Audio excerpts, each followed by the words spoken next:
What's up, guys? Coach Jonathan here, sober salesman. I want to talk to you about understanding the correlation of financial strain and repeated relapse.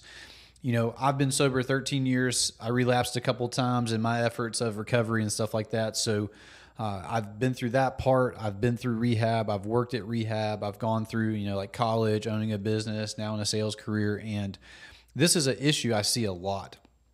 And especially with men, which is, who I typically am talking to.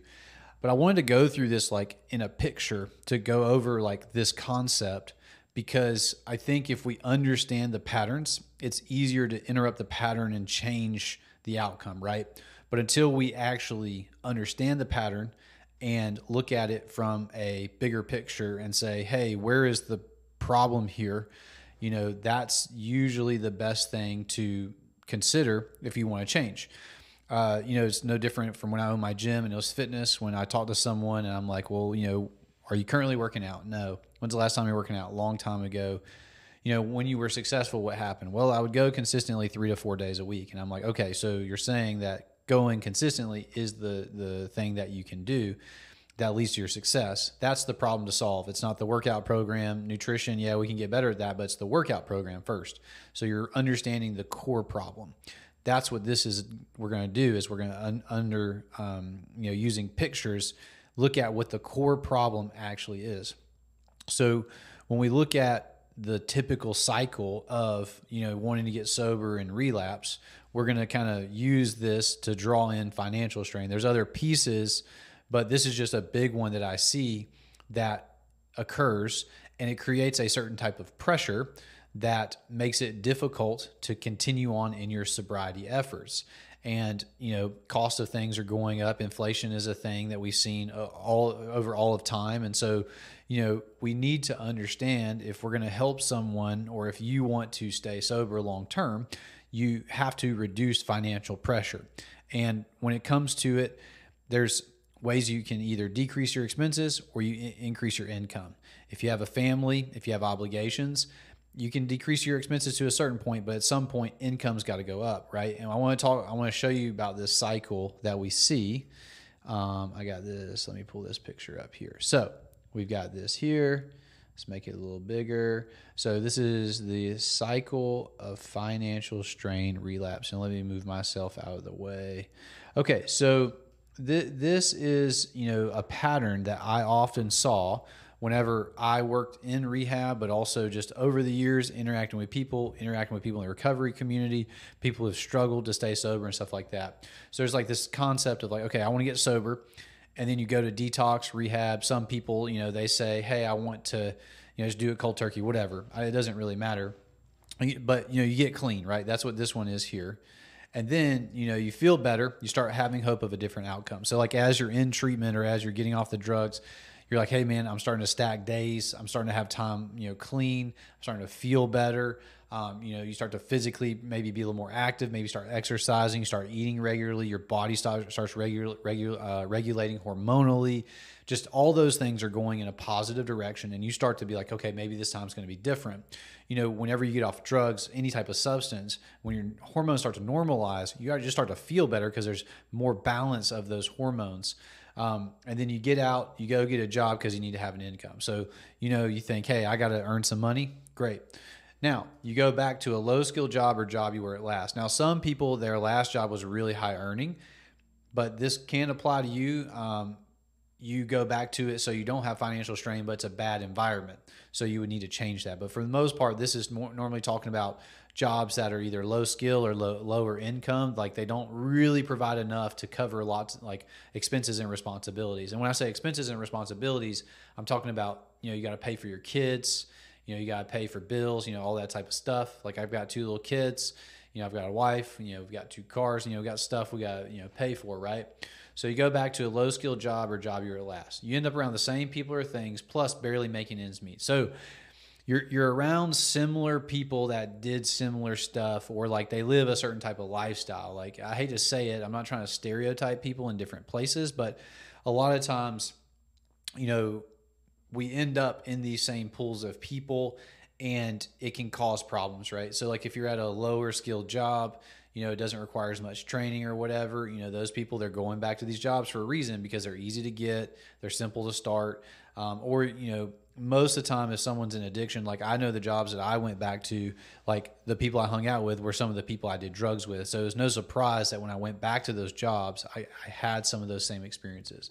And then you struggle to use willpower to stay sober and afloat financially. So like whenever you're around people doing the same thing, or you start to have financial strain where you're barely making ends meet, like it's a poor environment for success. So like you try to push your willpower into it, like will yourself into staying sober. Like I'm not going to give in. I'm not going to give in. The problem is the environment. You can only willpower yourself so much against the environment. Eventually that environment wins.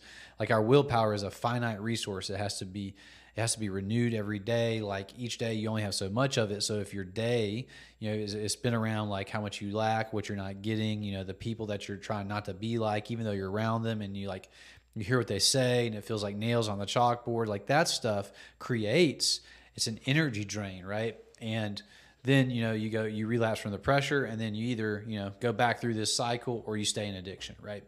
And the reason I want to draw attention to this is, I don't think these two are the problem. I think it's this one right here is like you get out, you get a job because you need to have an income, and you go back to something, right? So like what would be better would be, have here and, adopt new career that has higher potential and better environment. And like that's my thing, right? Is like I do sales. I owned a gym, and part of that is marketing and sales. And there's a couple of reasons why I really like it. Number one is there's a high income potential because you're a revenue generator. So you're in the position of a business where you're not just doing something that keeps the business operating. You're doing the things that keeps customers in and keeps the cash flow moving forward.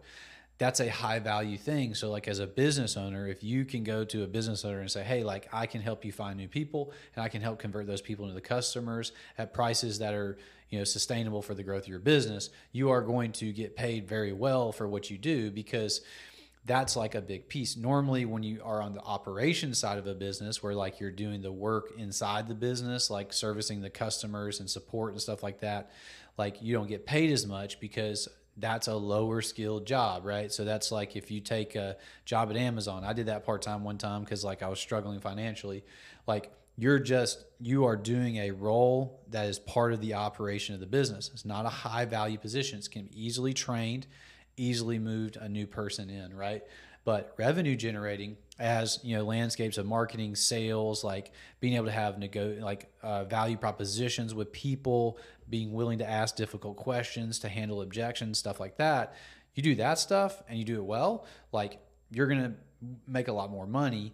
But the other piece of it is, I think most people who come from a background of addiction have a certain proclivity and personality type that makes sales like an easy career to walk in. So like, it's not just about adopting a new career. Like a lot of people, when they think high paying career, they think like lawyer, doctor, those types of things that require lots of training. So their immediate thought is like, oh, to make a higher income, I need to go back to school. But like really, like you can get a job doing like different types of sales for like trades like HVAC, roofing, stuff like that. And you can make $100,000 a year. And a lot of those people will do training for you. And you can usually Google like, roofing sales or HVAC sales or stuff like that. And like really what you're doing is you're helping people. And so I think also when you're in the world of sales and you come from a background addiction, it feels really good because, I don't know about you, but when I was in my addiction, I persuaded people to do the bad things with me.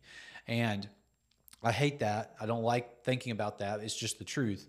But like in sales, you're just persuading people to make a good decision. And like, a really long-term sales career, you're not going to be swindling people. Like you're going to be taking care of them. It just so happens though, if you're the person who's willing to go knock on doors, to make phone calls, to like connect with other people, you are generating potential revenue. Like you're going out there, you're getting in front of people, you're creating attention for the business, and then you're communicating with those people in a way that's compelling, and they bring you into the business. Like you will get paid very well for that. I mean, there are some other things like, when it's commission only, like, you can feel a little bit of stress, but like I have found that when I know what to do and how often to do it and focus, like my income goes up, right? So the reason I want to show this is like, I think this is the place that is the biggest piece missing in recovery is what can we do to help people who are in recovery to have a better outcome rather than just going through like, well, what was my last job? Or like, oh, I can't go back to school. Like, well, what about sales? Like, and that's kind of my goal for my channel is I want to start helping, people in sobriety understand the skills of sales and understand what to focus on, what to pay attention to. And I'm on my journey too, right? Like right now, like my next goal is to have a 200K year. I've already had 100K. And then I want to go to 200 just from my sales commissions, not from additional things that I do. And so, but making 100K, that's $8,000 a month.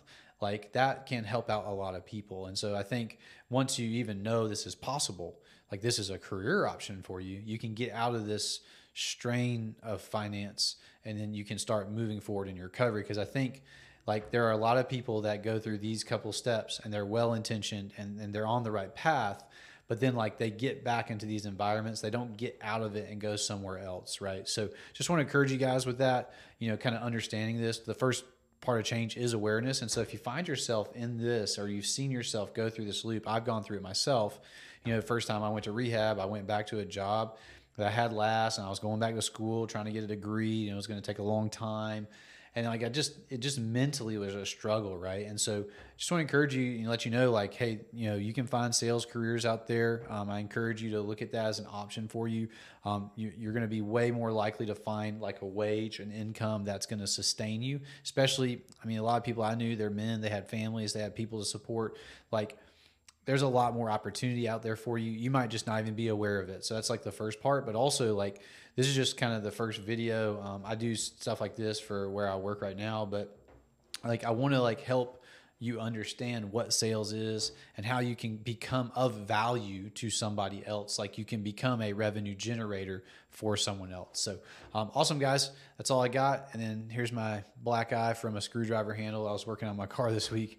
This morning, I wonder if anybody, saw that and thought, what is this guy doing? So, but yeah, appreciate you guys. Definitely subscribe, like if you found this valuable, and definitely follow along, man. Want to help you guys on your journey, man. See you later.